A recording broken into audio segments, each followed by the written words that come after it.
5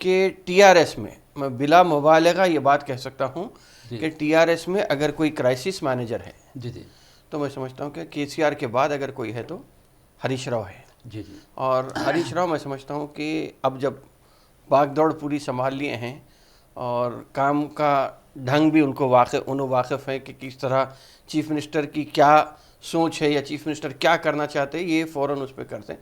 تو میں سمجھتا ہوں کہ ایک حد تک کچھ نہ کچھ فی الوقت تو پریشان ہے ٹی آر ایس, اس لیے کہ بی جے پی جس طریقے سے آگے بڑھتے چلے جا رہی ہے یا ایم ایل ایز کو بھی. دیکھیے سب سے بڑی بات یہ ہے کہ کانگریس کا کیا بلکہ ہر اپوزیشن پارٹی کا یہ الزام ہے کہ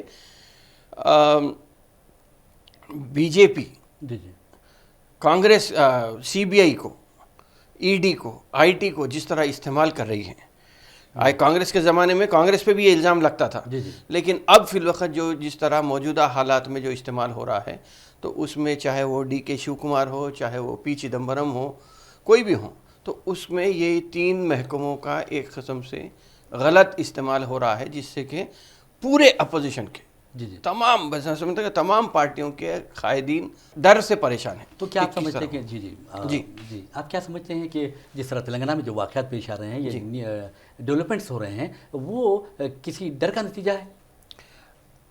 یقیناً ہو سکتا ہے. جی دیکھیے کوئی کانکریٹ کوئی ثبوت ایسا نہیں ہے کہ جس کی بنیاد پہ میں بات کروں, لیکن یہ ضرور ہو سکتا ہے کہ جو سابقہ وزراء رہے ہیں, جو موجودہ ایم ایل ایز ہیں, ان پہ ہو سکتا کہ جو الزامات ہیں, اس لیے کہ بی جے پی ایک ہی چیز کری ٹارگٹ, بی جے پی یا تو کرپشن کو ٹارگٹ بنائی ہوئی ہے. تو اگر کرپشن کا جب معاملہ آتا تو اس میں ای ڈی, آئی ٹی اور سی بی آئی کو کہیں پر بھی کچھ بھی آپ استعمال کر سکتے. تو ایک ڈر کا نتیجہ بھی ہو سکتا ہے. جی تو ایک بات یہ پیدا ہوتی ہے جیسا ڈر آپ نے کہا ہے کہ تلنگانہ میں 119 سے اسمبلی نشستیں ہیں اور 100 سے زائد نشستوں پر اب ٹی آر ایس کا قبضہ ہے. تو کیا آپ کو ایسا لگتا ہے کہ بی جے پی جس کا صرف ایک ہی رکن اسمبلی ہے وہ ٹی آر ایس کے ارکان اسمبلی کو نشانہ بنا سکتی ہے؟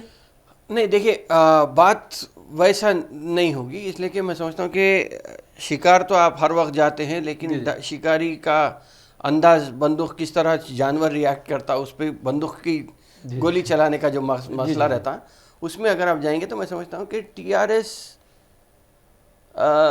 بی جے پی ایک ایم ایل اے میں نے سمجھتا کہ بی جے پی سے ویسا خطرہ ہے. لیکن اگر ٹی آر ایس سے لوگ خالی ہوتے ہیں اور اگر الگ گروپ بناتے ہیں ہو سکتا کہ بی جے پی کا فی الوقت نام نہیں آئے, لیکن ایک علیحدہ گروپ بن کے سپلٹ تو آ سکتی پارٹی میں. تو سپلٹ لانے کی ایک بات ہو رہی ہے. میں سمجھتا ہوں کہ وہ کوشش میں ہے بی جے پی کس طرح ایک قسم سے سپلٹ لائی جائے. تو سپلٹ لانے کے بعد تو پھر کچھ بھی ہو سکتا ہے. جیسا کرناٹکا میں ایک بات مشہور یہ ہو گئی ہے کہ 6 مہینے کے اندر گورنمنٹ ٹاپل ہو جائیں گی اور اس کے بعد فریش الیکشنز کو جائیں گے. اس طرح کی باتیں ہو سکتا ہے کہ مہاراشٹر کے الیکشن میں جائیں گے یا ہریانہ کے ساتھ چلے جائیں گے, یا ہو سکتا ہے کہ دلی کے ساتھ بھی چلے جائے. تو ایک بات یہ آ رہی کہ یڈیورپا گورنمنٹ زیادہ دن نہیں چلے گی, 6 مہینے کے بعد فریش الیکشنز کرا لیں گے. اس لیے کہ جو 17 کانگریس کے ایم ایل ایز کو بی جے پی نے توڑا ہے یا منحرف ہوئے ہیں کانگریس سے, اگر 17 سیٹوں پہ الیکشن ہوتا ہے بالفرض جو انحراف کیے سو ایم ایل ایز میں, تو اگر اس میں 8 مطلب 50% اگر بی جے پی جیتتی ہے تو بس نشانے کو پہنچ سکتی گورنمنٹ بنانے کے. اگر کچھ اور زیادہ کم ہو گئے بی جے پی کو, اگر 17 میں 10 کانگریس جیت جاتی ہے تو پھر کانگریس کا موقف طاقتور ہو جا سکتا. تو بجائے وہ رسک لینے کے پوری گورنمنٹ ڈیزالو کر کے پھر سے فریش الیکشن کی ایک منصوبہ بندی کے طور پہ ہو رہا ہے. آپ کیا سمجھتے ہیں, جیسا آپ کرناٹک کی بات آپ نے کی ہے, کرناٹک میں بی جے پی کا اچھا موقف ہے, وہاں بی جے پی کی حکومت بھی ہے, لیکن دیگر جنوبی ریاستیں چاہے وہ تامل ناڈو ہو, کیرلا ہو یا پھر تلنگانہ ہو, بی جے پی کا کوئی یا آندھرا پردیش ہو, بی جے پی مستحکم نہیں تھی. لیکن اب ایسا لگ رہا ہے کہ آپ محسوس کرتے ہیں کہ 4 پارلیمانی نشستوں پر کامیابی کے بعد بی جے پی کے حوصلے بلند ہو گئے. دیکھیے ایک چیز جو آ رہی, بی جے پی کے حوصلے تو بلند ہوئے ہیں یقیناً. جو be J P United Andhra Pradesh میں 5 سیٹ ایک بار جیتی تھی, اب صرف تلنگانہ میں 4 سیٹ جیتنا بی جے پی کے لیے ایک ٹھیک ہے, ان کے پر امید ہونے کے لیے ایک ریزن مل گیا, ایک موقع مل گیا.